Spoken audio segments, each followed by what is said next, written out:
Welcome back, everybody. Fun in the Locker Room. It is October 22nd, 2025. You're watching Fun in the Locker Room. If you've watched for a while, this is not a surprising cast. We have Sean Rankel, Liam Holloway, Truett Carstetter. Villanova Student Run Radio, now on YouTube. They gave us the big bucks, so here we are. Yep, we sold out for the money. We have a lot to cover in terms of sports, as always. What's new? Football Week 7. That's where most of our viewers come in. They want to see us with our takes and our takeaways and our knowledge. So we're going to give you that for the NFL. We're going to, of course, go over baseball. Big baseball fans here. None of our teams are remaining in the playoffs, but the World Series is about to start. I think we're all going to be hate watching the same team. I'm just implying that, though. We'll discuss it, obviously. And then last night was opening night for the NBA regular season 2025-26. We'll get you some reactions to the two games last night.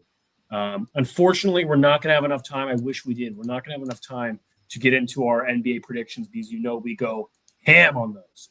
But that just means you're going to have to show up next week. What a surprise. We have good content. Show up weekly. Twitter, YouTube, subscribe, notification bell. We are going to let Liam start today with his hot take of the week. All right. We're going to flash back to the 1970s for this week's NFL hot take. In this year, no QB is deserving of an MVP. Instead, it's going to the man, the myth, the legend, Jonathan motherfucking Taylor. Best running back in the game right now, carrying the Colts to that 1 seed. He's been nothing short of unbelievable this season, and he wholeheartedly deserves the MVP right now.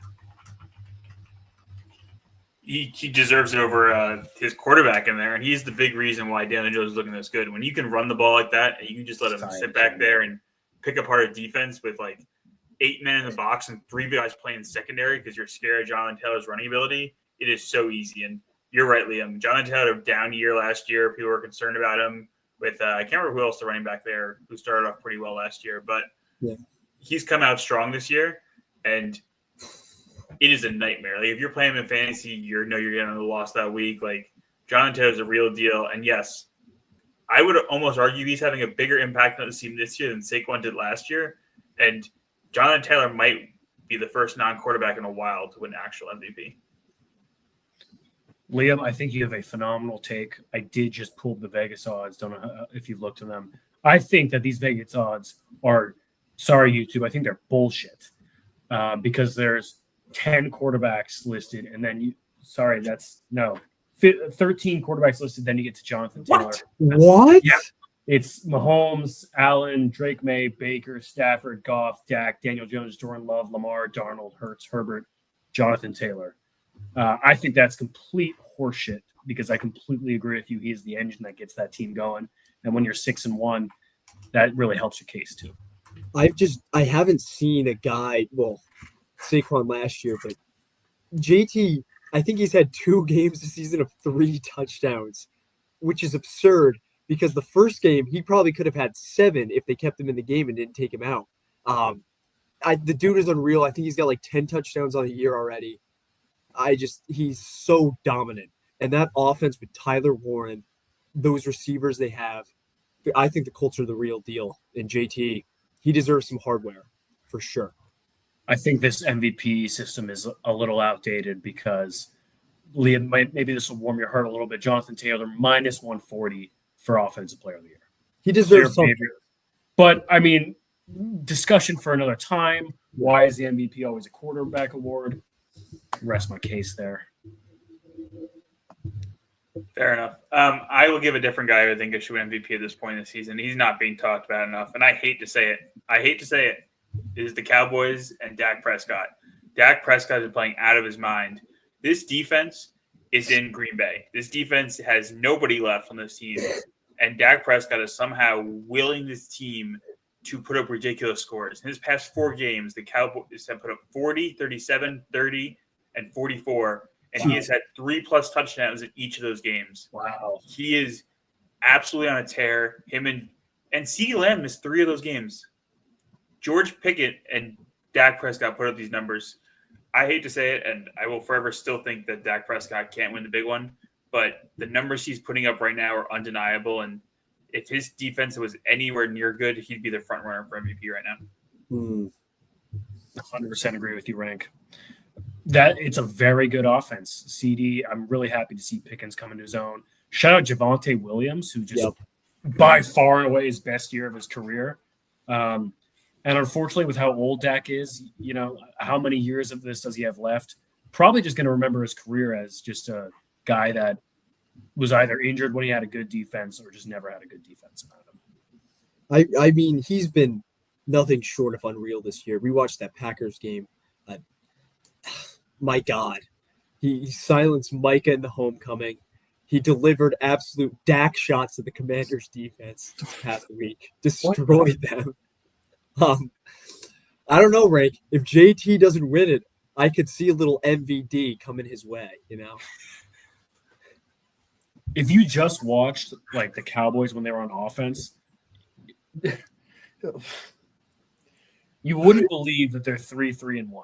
It really doesn't make any sense. Imagine like what their record would be if they had a good defense. And I would argue that I probably would have put them in a playoff spot, except we'll get to the next show. But this NFC is loaded this year. Yeah. And they're going to have a hard time breaking it. When the 7 playoff teams right now are 5-2 or better, it is going to be really tough this year to get in the playoffs in the NFC. Absolutely. Speaking of the NFC, I'm going to switch to my take. And my take is that the Lions, subject of a lot of talk with their coaching changes, not a lot of roster changes, a lot of coaching changes, a lot of talk, a lot of people wanting to see them return to mediocrity. And with Aaron Glenn gone, Ben Johnson gone, I just want to say I'm not going to pull up any stats this time. I'm just going to say their downfall was very much overstated because watching that game versus the Bucs, who are a very good team, very hot, a lot of momentum going forward, to be out your entire week 1 secondary, not playing in that game. Week 1 starting secondary, not playing. Obviously, you have a new defensive coordinator to make Baker Mayfield, who has looked electric thus far through the NFL season, have easily his worst game. They put up, I don't know how many points they finished with. For most of the game, it was just 9, which is extremely appalling if you've watched any other Bucs game. I think the Lions are going to be just fine. I also loved what they did with Jahmyr Gibbs. Really, I mean, they do this every game, but putting him in space.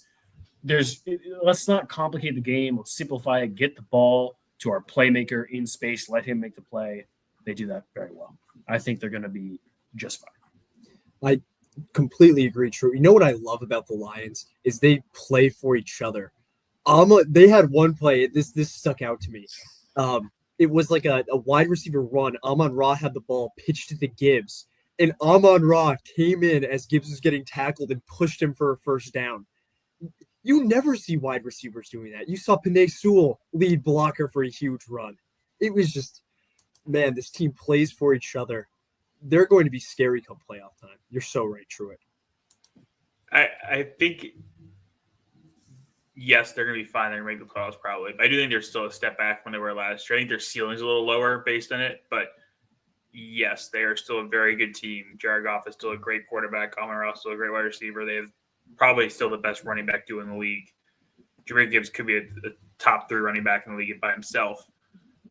But I still think they're a step down from when they were last year. I don't think they'll reach the same heights. Like an NFC Championship game would be an extreme at this point to me. But they'll be fine. They'll have a great season. Right, to your point, coaching gets a lot easier when you have an incredibly talented roster. So, yeah.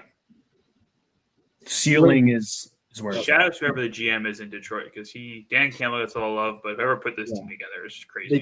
They gotta get a new medical staff though. I mean, god damn, what the hell's going on there? Yeah, 2 seasons in a row. Crazy. So this was a very eventful season, a lot of good eventful weeks. A lot of good storylines. We're going to simplify it. New segments on the show. We're going to go winner and loser. We each have a winner and a loser. Liam, who is your big winner of Week 7? Open your ears, Rank, for this one. This was one of the most unbelievable games I've ever watched.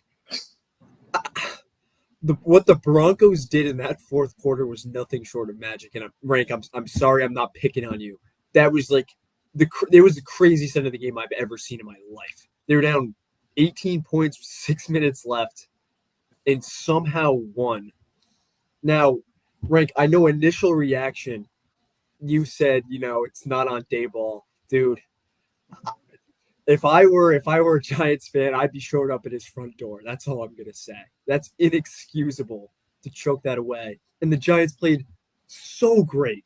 They played so well. And then that fourth quarter there was nothing short of magic. That is why the Broncos will finish as the number 1 seed in the AFC. Wow. I'm mad about this game for multiple reasons. I gotta say, the number one reason I'm mad about this is I was really, really ready, and I was looking on YouTube during this game, trying to find the clip that Liam said the Broncos be the number 1 team in the AFC, because I so badly wanted to send it to him after this game was over when the Giants absolutely demolished the Broncos. And then this happened. Shout out to the Broncos. They played really well. Brian Burns said it best at the end of the game. Why the hell are we rushing 3 and dropping 8 with the best pass rush in the league? Abdul Carter's ridiculous. Brian Burns has been crazy. The defensive coordinator needs to go. Number 1 issue. Number 2 issue is my biggest loser of the week, which I'll just get to now. True, I'm messing up this show schedule, but you're good. McTominay, the fact that this Rutgers guy who got benched as a senior in college, has never kicked over 40 yards, is somehow kicking for a football team is ridiculous. It's absolutely ridiculous. It was terrible. He's been cut, which I'm really glad about, and he's gone.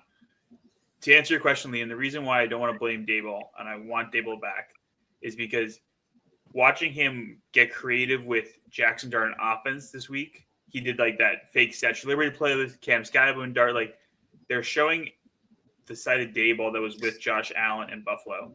And that's when Dayball is at his best, when he has a quarterback like Dart who can do these type of things. And he has not had that, because as much as you guys will attack me at Daniel Jones is not that quarterback. And I've seen too many quarterbacks in New York get messed up trying to learn a new playbook every single freaking year. And I'd like some continuity behind Jackson Dart for a year or two, especially when the team is playing really hard, playing really tough, really suck and loss. But Jackson Dart's the real deal, and I want to keep it the same around him. That's a fair point. So we take out the DC, though. Defensive coordinator's gone. All right. Heads need to roll for this, so I'm okay with that. Rank, I'm gonna jump you in the biggest winner, because it's just very coincidentally all 3 of us chose a winner or loser based on that game. I left it purposely cryptic. I put my biggest winner as the media because of what happened with Sean Payton and Russell Wilson. I just, I don't have a dog. I loved Russell Wilson back in the day. I don't have a dog in the fight now, but we all saw what Sean Payton said. Hey, maybe you should have waited, for our benefit, selfishly waited to start Jackson Dart. Russell Wilson comes out and makes references to Bounty Gate and all that stuff. And I just got my popcorn out. So my biggest winner is after that game. Oh, wow. Yeah, I don't know why this game became sort of a rivalry. Like, the Broncos were talking shit about Dart before the game. Like, it got physical at times. Like, for some reason, these teams now hate each other. And I'm not sure when we're playing the Broncos. Probably next another 4 years. By then, it'll be a whole different team. But had some juice for maybe a Super Bowl matchup, Liam. If the Broncos are the number 1 team in the AFC. Let's get some wins there in New York. Let's get a couple wins.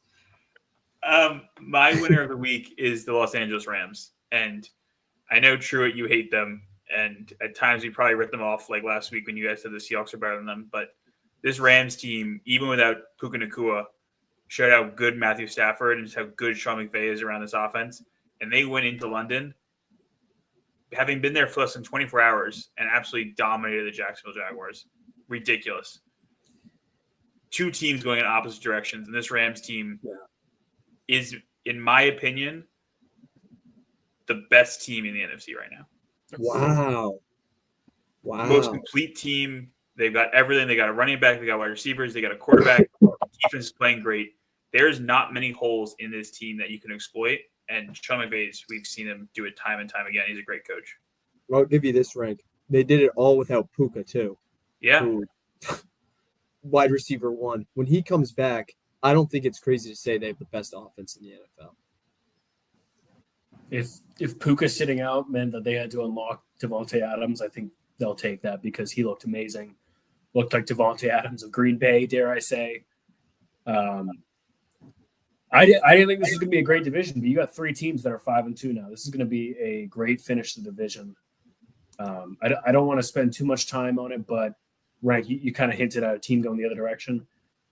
I'm just frustrated that I finally believed in the Jaguars a little bit in 2 straight bad losses, and every time they just give you a reason to believe, and it just comes back down again. I think in the past 2 games, I think they've had 23 penalties combined.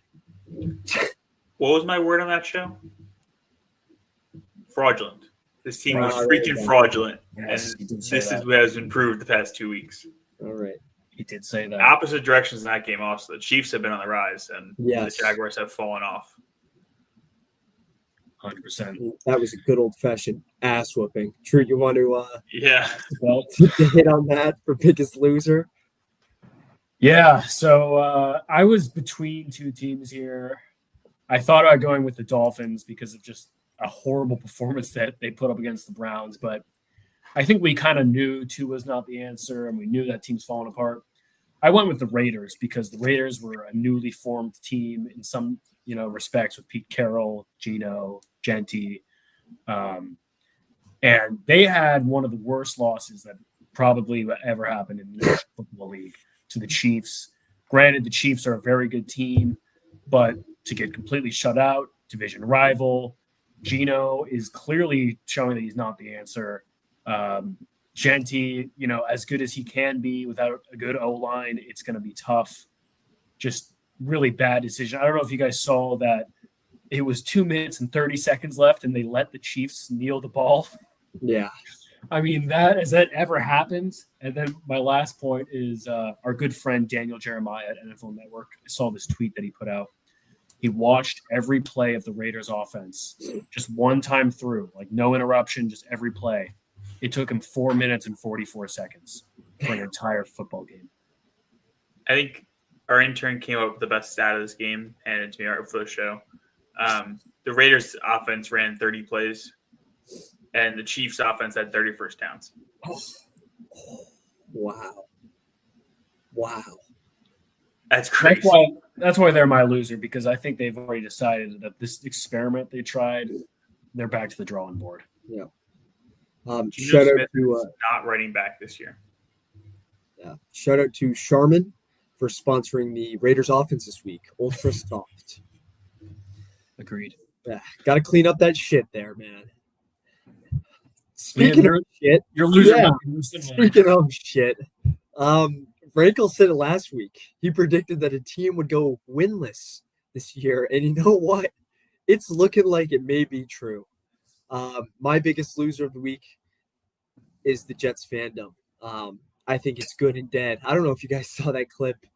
Young kid outside the stadium got interviewed, and they asked him, what are you rooting for this week? And he was like, dude, I'm sad. I'm just sad, man. I'm depressed. Oh, how old is this kid? He's probably like 15 years old. He's never seen success in his life. No. That was an ugly, disgusting game. They easily should have been in that game. Instead, the Panthers bent them. On the flip side, though, Panthers are 4-3.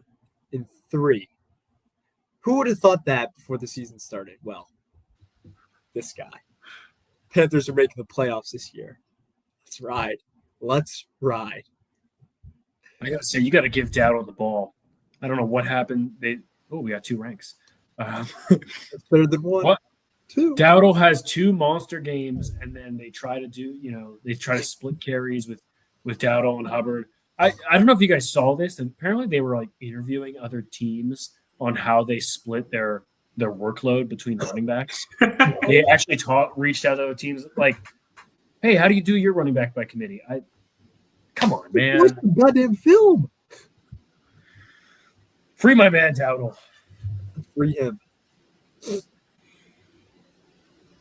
All right, that's our winners and losers. I would say those are some pretty high highs and some pretty low lows. So we did well with that. I'm going to let Mr. Sean Rankel lead off the Thursday Night Football section. Yeah, the once insurmountable looking lead by Truitt has slowly crumbled. Oh, please. He is now 6-2. I have climbed back to 5-4, 1.5 games behind Truett. And Liam, you're starting to make a climb. 2-6. Yeah. Only 4 games back. That's plenty of time. A couple of Thanksgiving double point games, and you can be right back in it. Christmas doubles too. I heard Christmas triple. Oh, a little terrible triple. Yeah. Oh, wow. That Truett peak never looked so close. Anyway, moving on from that one. The Vikings are traveling to Los Angeles this week. Another interesting Thursday night football game. And the Chargers getting 3.5 points. Truett, still leading the clubhouse. What are you thinking? I'll tell you some of my thoughts. I would say one, I just want to say last week I wasn't mad I lost. I was mad in the way I lost because I had said on the show I was going with home underdogs. And I did not go with the home underdog, and that bit me in the ass. So I'm a little disappointed. I strayed from my methodology. That being said, I really want to choose the Chargers here. I did watch most of Vikings Eagles, and Carson Wentz is really freaking bad at football. His lack of production, I would say, was more to do with him than the Eagles defense. So I have really no faith, especially against the Chargers. Now, the one thing I am worried about that I haven't really done my research in, and now that I'm looking at stats, I'm even more concerned, is the Chargers' lack of running game without Hampton and without Najee Harris. That does concern me. And I know I'm just completely rambling right now, trying to think of an answer. If you want to pass the baton to one of us, I'm ready. I'd be happy to, but I'm ready to go as well. Oh, you guys go. I hate going first. You go. Liam, we have to go first. You want me to go All first? right, sweet. Leading from the back. I like this. Go for it. All right. I'd like to lead from the back. Let's just say Chargers will not be wearing those ugly, ugly piss yellow uniforms this week. And that is the only reason why I'm going to pick them to cover. Go Chargers. Boo, piss. Boo. I will follow up and say they might not be wearing the jerseys, but Justin Herbert's pants will be yellow by the end of this game. Oh, Himself with his Vikings defense, and the Vikings defense getting after this sorry-ass excuse from the offensive line, and the Vikings are winning this game, covering and probably winning. I'm going to go with the Chargers, too, and I know Liam's disgusted by that choice. I was probably going to go with the Chargers, to be honest. I watched the Vikings, and they looked like complete ass, although Addison was really picking it up. I'm going to go with the Chargers, and I'm excited because that means Rank and I will either have the same amount of wins or I will strengthen my lead on him. Yeah, I'm excited. Should be a good game. I hope J.D. McCarthy also might play. He is questionable and might show up, so we can really put those His pants might be looking brown by the end of the game. Sponsored by Charmin. Sponsored by Dude Wipes for him. We're going to switch over to baseball. A couple nights ago, the Toronto Blue Jays made their way back to the World Series off a George Springer, very emotional home run. It is now going to be the Dodgers, Blue Jays. Let's break down that series first. We don't need to talk about, unless you guys really want to talk about Brewers, Dodgers.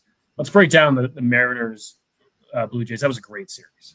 One of the best series in recent memory. Well, besides the Tigers Mariners series, but this was one of the best ALCSs we've had in a while.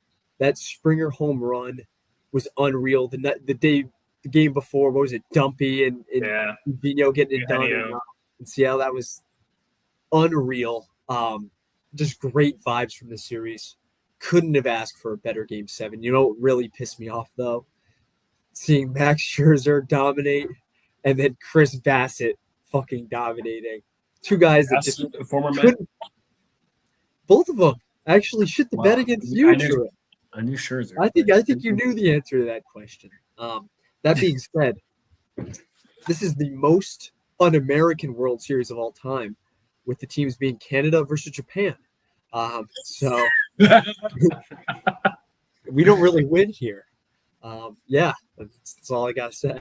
I'd say all of America is rooting for the Canadian team if I had to guess. If that's the divide, Japan versus Canadian, I might have to root for Japan because watching Max Scherzer being up there on the mound, the fact that Max Scherzer is going to get 2 rings in the past 3 years is really going to piss me off. Yeah. I want the Blue Jays to win, but I was really hoping the Mariners could do it. And what a collapse. Going back to Toronto up 2-0, not many people gave Toronto a chance. They looked out of it, and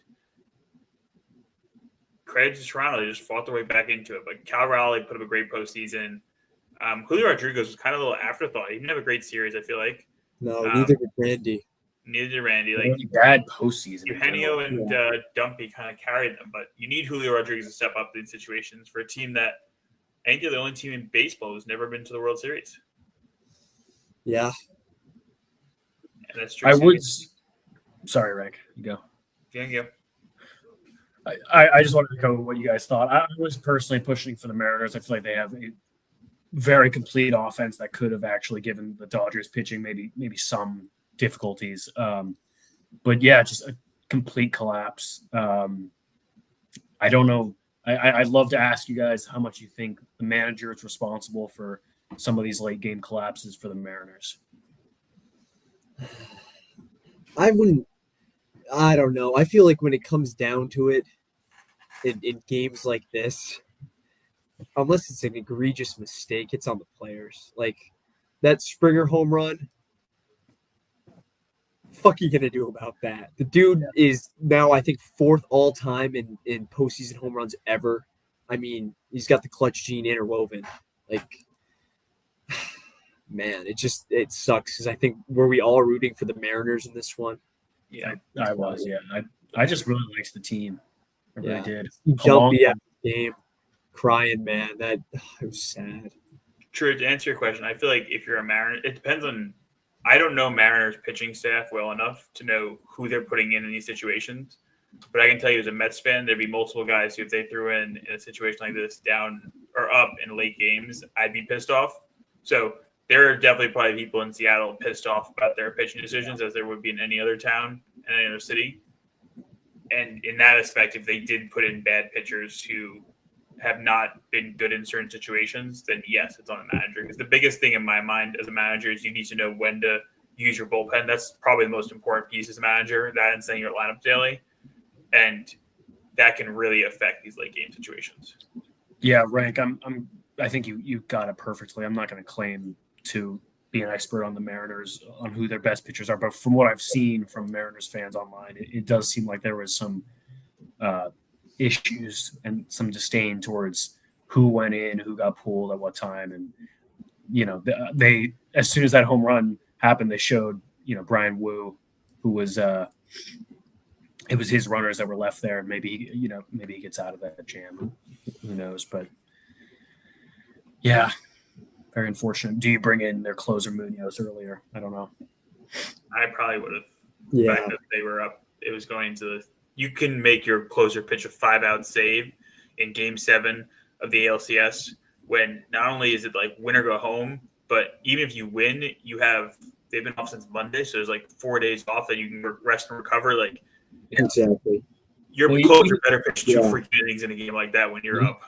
Even situationally, like with 2 guys on, like I would want someone to get out of that. I mean, like I don't mind putting my closer in there and then having someone else close if need be.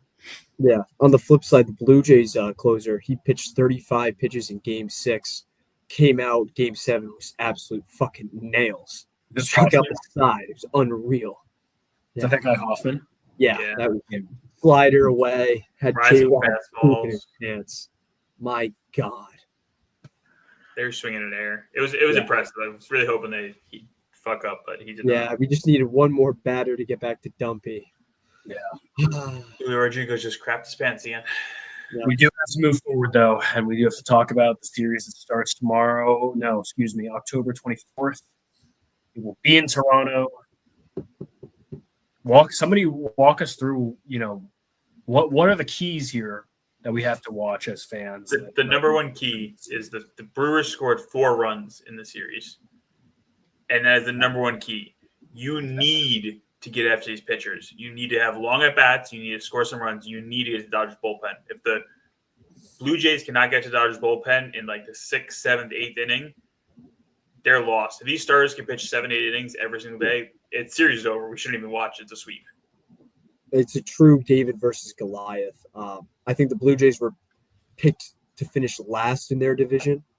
And of course, the Dodgers are rolling out, I think, $1 billion in starting pitching over the 4 games. Yeah, it's going to be something. Rick, I think that's a really good point. Obviously, what we saw with Snell and Yamamoto in the first 2 games, like, I don't give a shit how good your pitching is if you're the Brewers. Like, they just could not, get these guys to get out of the game. I mean, they were just, it was absurd how efficient they were too. So I think that's a really good point. And unfortunately, but shout out Shohei Ohtani. 3 home runs, 6 innings of pitching in a game like that. It is probably the best performance I've ever seen on a baseball diamond. No doubt. Into that, his postseason batting average was like 186 going into that. And, I doesn't know what's talking about that now. It's absurd. What do you guys got? Predictions?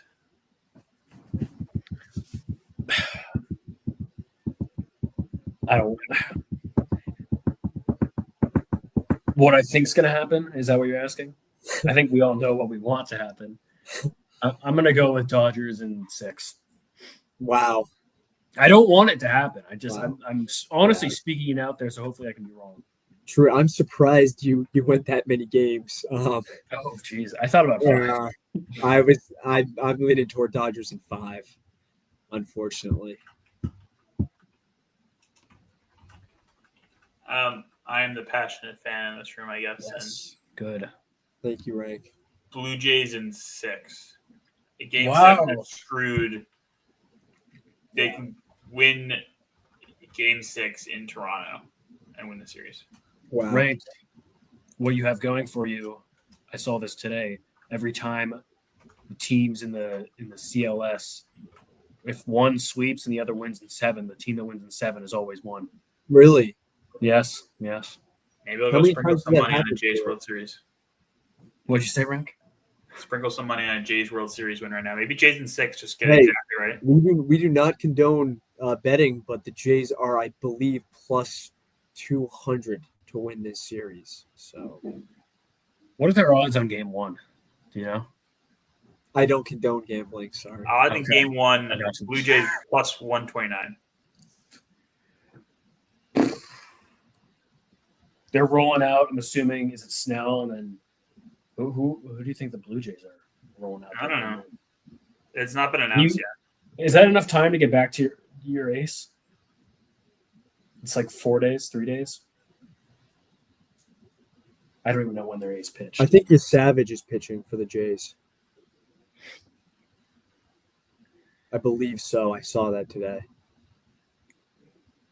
Again, we don't condone betting, but if you're watching and you find yourself on the couch at a bar in the movie theater watching the game and Tanner Scott is in a save situation, bet money on the Blue Jays. Blue Jays 4-2. So Blue Jays winning Game 6 plus 700. Plus 700. I throw a couple dollars on that. A little sprinkle for Rankle? 3 of us will go out to a very nice dinner after we each put 50 on. No, I'm just kidding. Put some money on it. Of course. All right, money bags. I guess next time we have the show, it could be over. Hopefully it's not. Unless the Blue Jays are doing their parade. But you're not going to want to miss, obviously.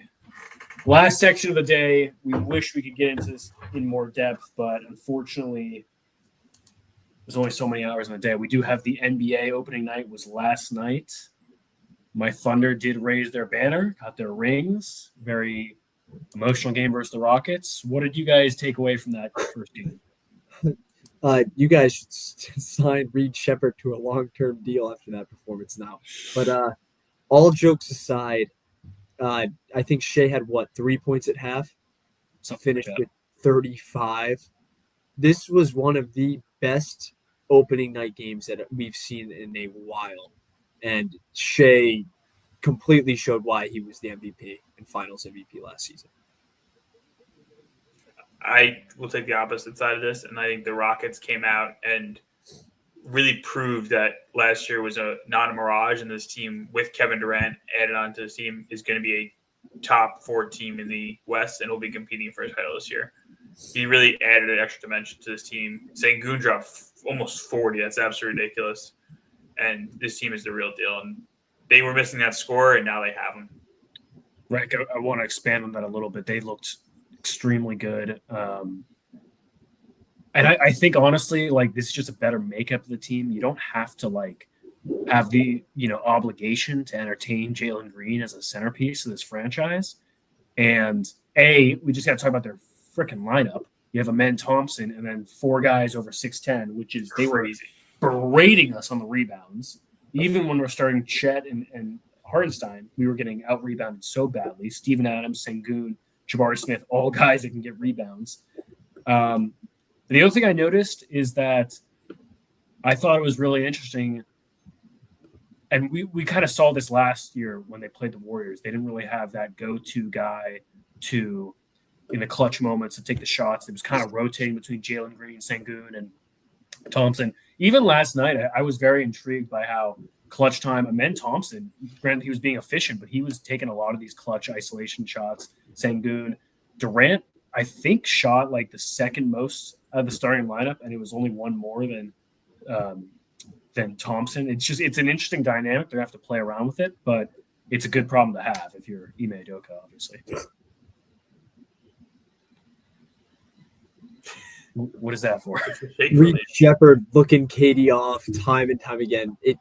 As a basketball fan, that shit pissed me off, dude. Yeah, he shouldn't play anymore. Probably true. What do I know? It's not like that Mr. USA all-time, score there. But Rank, to hammer home your point, I think Rockets probably top 3 in the conference for sure. They looked very good. A little bit more composed with their veteran, though. Yeah, I think Durant makes a big difference to the team. I think it's the first time in a couple of years since Durant has actually been put in a situation where he can lead a young team and there's enough young guys around him still there who can really make this team competitive. Yeah, and this isn't like Braun with Lonzo Ball and Brandon Ingram. These guys actually know the hoop. Sengun actually knows how to play basketball. Shout out to Steven Adams. That's it. Go. Legend. Let's switch to game 2. Warriors-Lakers. No Braun. Warriors took care of it. They obviously have Jimmy again. What did you guys see from that game? It took one game to realize how garbage DeAndre Ayton is. I mean, my God. You get a big man that can't shoot, can't rebound, and does not play a lick of defense. It's the big 3 right there. Mr. Vanderbilt might be the worst basketball player in the NBA this season. Warriors looked good. Shout out to Draymond. He had a phenomenal game. Did it all. The Olden State Warriors, I think they're going to be able to compete this year. Didn't you just come up with that? The Olden State Warriors? You like that? Olden State. That's good. I like that. I think the Warriors are on like a 60-plus win pace after they traded for Jimmy last year. And if they can stay healthy, which is a big if nowadays for the Warriors, they really have the pieces together, a lot more complete team than they've had the past couple of years. They have a decent bench. Al Horford's a nice veteran presence off the bench, but he heals there. He can shoot, get some points up there. And the starting lineup with Curry, Pods, Kuminga, Green, and Butler, that's a really good starting lineup in the NBA nowadays. And they can also be a top 4 seed in the Western Conference if they stay healthy. It's a big if, but if they are, then they can do this. I think that's a good if. I think the other if is a little bit of uncertainty. What version of Al Horford are we going to get at this age? What version of Kuminga with all the contracts? What version of Buddy Hield? We know what we're getting out of out of Curry, Butler, and Draymond. But if everyone else plays to their potential, I agree, Rick. This is a good team. Yeah. I'm excited to watch them. I'm excited to watch basketball this year. Shout out NBC. That was a great production last night. Yeah. Looking great. I'm excited to watch the prime games on Friday night. whole new era of basketball. It's looking really good. With the Lakers ranked, you wanna say anything there?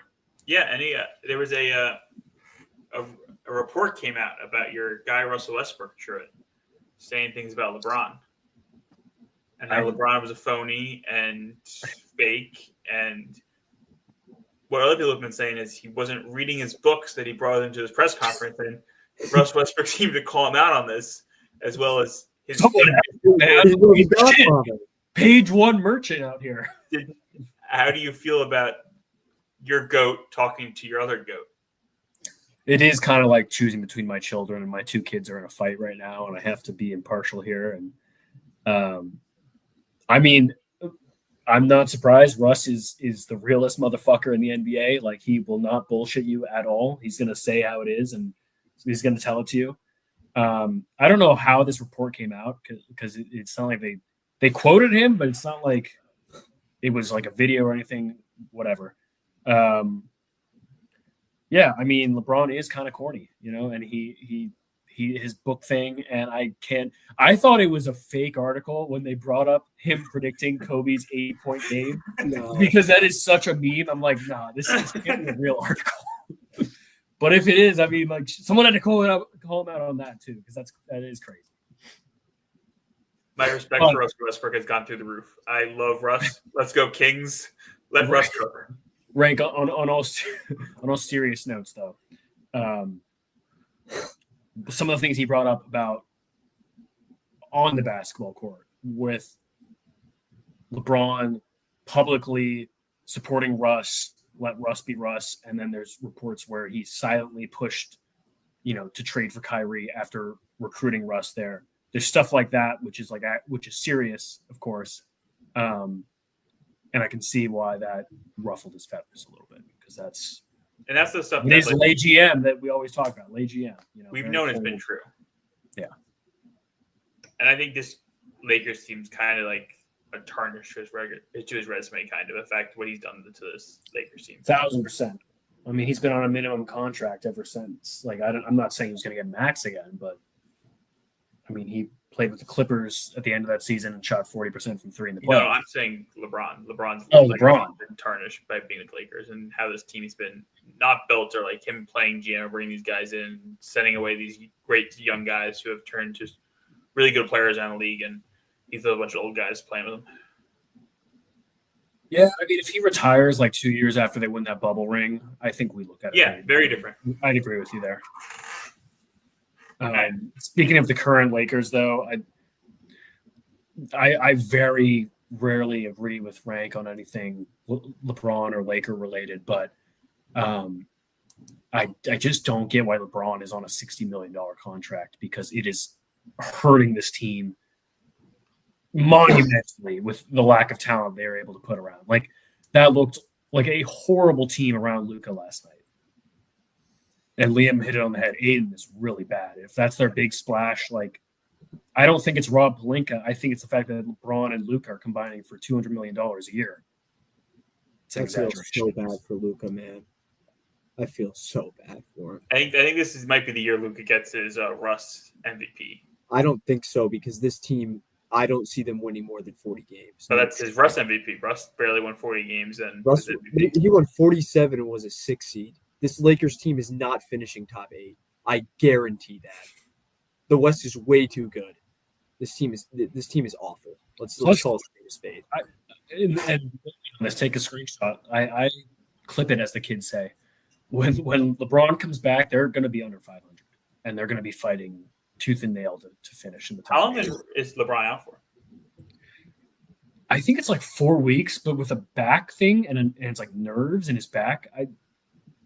I wouldn't fuck with that, and I don't think LeBron's gonna rush back. And there's always the chance of re-injury, and I hope not. But why is he still playing? He got Bronny on the roster. There's no need. Yeah, there's no need anymore. He's getting his time to get Bryce on the roster. Yeah, I guess. Fuck it, get Zuri on the roster too. All right, Hoops Grid.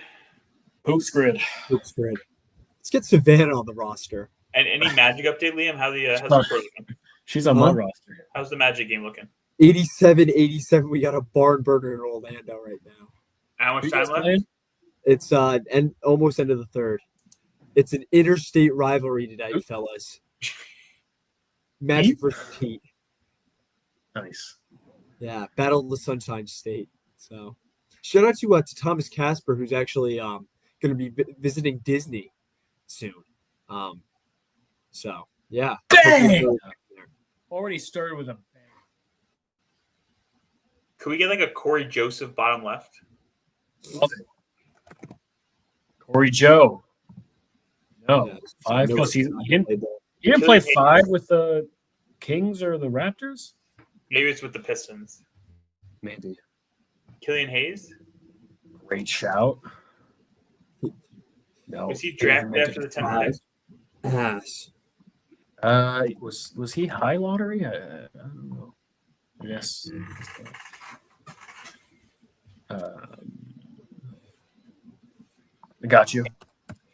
I just watched a video about him the other day. B-ball Paul. No, not B-ball Paul. Oh, damn it! Ugly. Hit Kamen. Give me Kamen dead center. Thank you. Give me Chris Kamen. Go. What? He was a top 10 pick? That's crazy. Put him below. Has he played with 5 seasons of the team? Hopefully, Jesus. Legend. Oh, Damn. come on. That's my bad. He's too popular. Face only a mother could love. God damn. Oh, chill on. Dennis Johnson, bottom middle. Bottom. Dojo. Ooh. Give me Dennis Johnson. Okay. All-star, played for the Hawks. Give me Dwight Howard. Damn it. What if we put Paul Millsap up there and switch Can we Paul put Millsap? Mello? How do I remove him? Melo doesn't count. Melo is not going to I mean, count. Okay, we have to fill play for the Hawks. We got to fill this one first. Kevin McHale. Noticing a theme here. Going a little bit of Celticsy. When was he drafted? I don't know. Charles Oakley.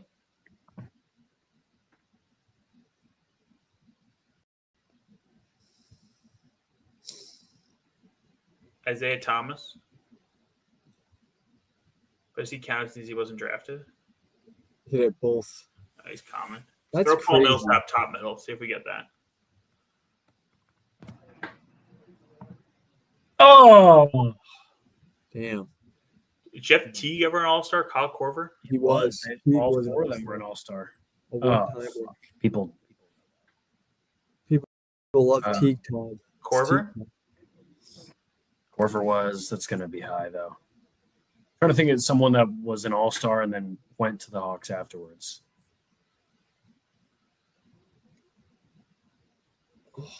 Did Deontay Murray ever get an All-Star? He was. Yeah, I think he was one time. Damn.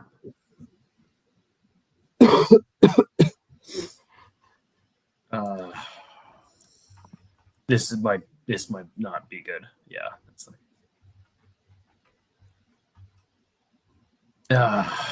I'm struggling. Let's move on and come back. Yeah. Who was that?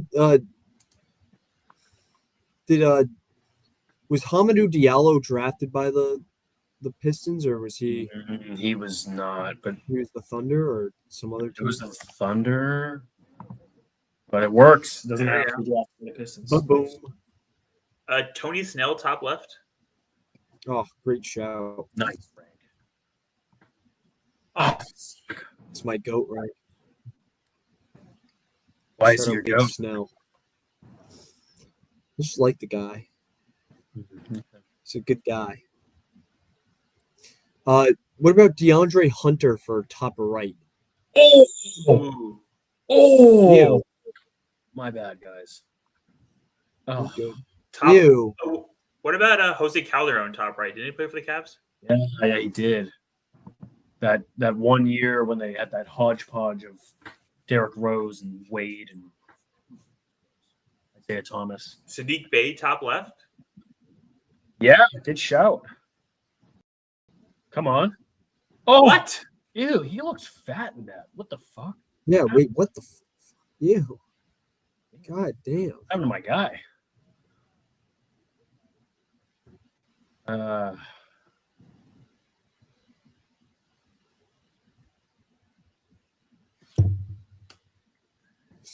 Christian Leitner, bottom Um, left. that might be too common. Wow. Christian Leitner, top Um, left. Damn it. Hold on. Ah, Fuck. What is his name? Yes. Yeah. Oh. Thought that was such a. Who'd you want here, Leitner? Yeah. I didn't know he played with the Hawks. Or Oh, wow. Zaza. Didn't Zaza play for the Hawks? Yeah, he did. Nice rank. what about Blazemore? What? I don't know if he was on the Just- Pistons. Was he? His name's not actually. You Blaze. actually put. Okay, I haven't thought of that guy in a minute. That's crazy. Rashid Rasheed Wallace, top left. Oh, Ew. bad man. Throw Rasheed Wallace, bottom left. I don't know if we're gonna get better than gold on the top. Oh, I really want to get rid of this Isaiah Thomas. If we're sub 2, I'd call that a win for us. This one should be easy too. Just some obscure all-star.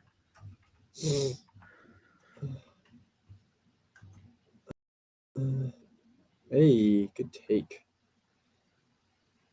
Wasn't he a low? Jason Capono. Jakob. Danny Ainge, middle. Damn, you just fucking know your Celtics lore. Wow. Jeez. Can we go maybe Brad what's his name? Daughtry? Wanamaker. I thought he was talking about Wanamaker too. Nice. All right. No? Not our best. Say it's pretty good though. Let's hear what fake names Liam's gonna cook up today. I know fake names. These are all Sound real, nice. obviously. Okay, we'll start off in baseball. I think this guy was in the MVP conversation this season for the Diamondbacks. Geraldo Perdomo, shortstop, Wow. legend.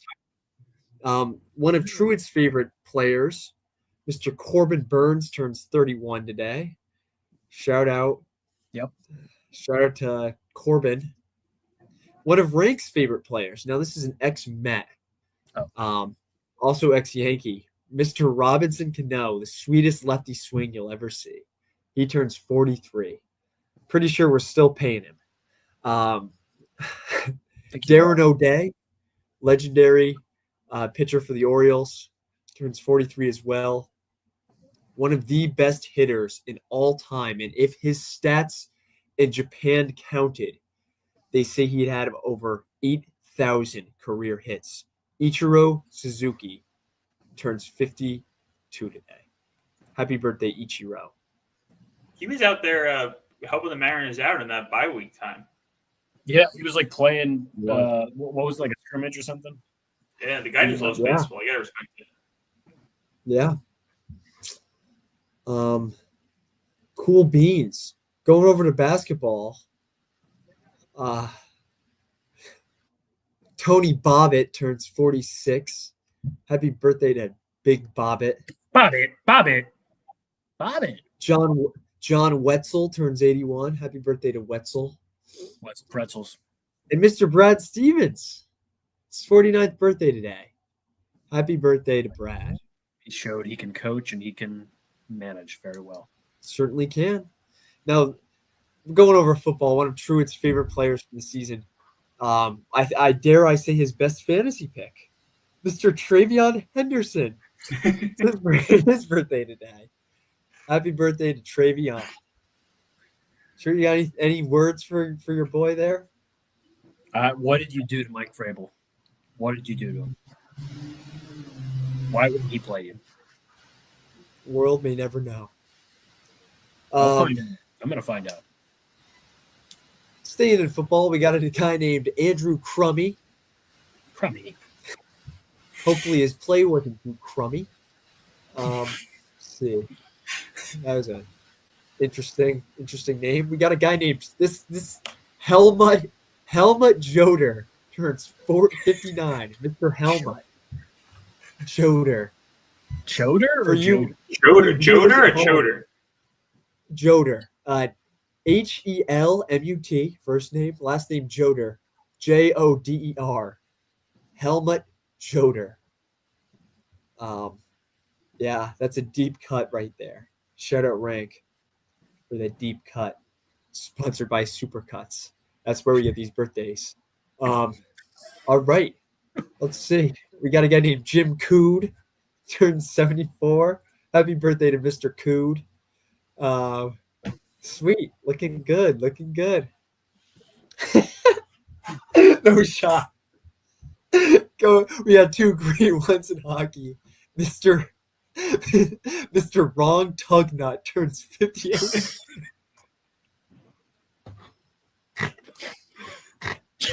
Tugnut. Happy birthday, Mr. Tugnut.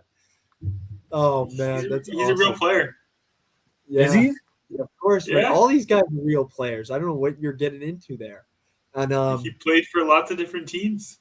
yeah, we got another hockey player named Butch Goring. He turned 76. 76. Happy birthday to Butch.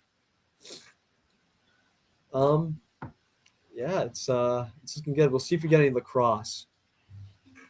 Big lacrosse fans out there. All right, we got one for the lacrosse guys. Happy birthday to Mitch DeSnoo. Happy birthday, Mr. The DeSnoo. snoo. DeSnoo. All right, that's all we got for birthdays today, fellas. Happy Congrats. birthday, Tugnut. Extra special birthday Happy to him. birthday, Dr. Tugnut. Getting Tugnut, it done. must have been a favorite in the locker room. He was definitely having some fun in the locker room. We should have him on. We should see if we can get him on the show. Yeah. Be sure to join next time when we have Mr. Tugnut on and we all have a little bit of fun in the locker room. Until then, this is Sean Rankel, Liam Holloway, True Carson. We'll see you next week and go have some fun in your own very locker room.